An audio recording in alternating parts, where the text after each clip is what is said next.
अज्ञात आक्रमणकारी माने ईरान रो एक कोर्ट कोठारे गोली चालना और ग्रेनेड सहित आक्रमण करते। यह आक्रमण सिस्तान और बेलुचिस्तान प्रदेश राजधानी जाहेदान रे होइतिला।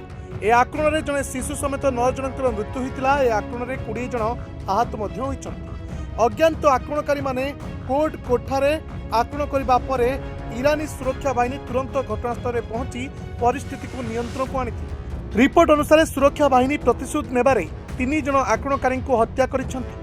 मृत किंबा आहत लोकों परिचय एपर्यंत स्पष्ट होई नाही। अर्ध सरकारी समाचार एजेंसी तस्नीम कहिछि जे ए आक्रमण पछरे जैश अल आदल नामक एक आतंकवादी संगठन हाथ अछि। ए संगठन ईरान रो सिस्तान एवं पाकिस्तान रो बेलुचिस्तान अंचल को पृथक करबाकू चाहुछि। सिस्तान एवं बेलुचिस्तान प्रदेश अफगानिस्तान एवं पाकिस्तान सीमा को लागि रहिछि एवं पूर्वरु सेठारे अनेक थर हिंसात्मक घटना घटिछि।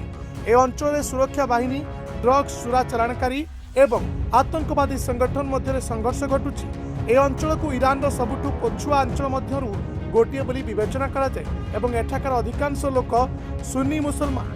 तथापि ईरान रे शासन शिया धार्मिक नेता मानक हाथ ए कारण सरकार एवं स्थानीय लोकों मध्य सर्वदा उत्तेजना लगी रही थाए।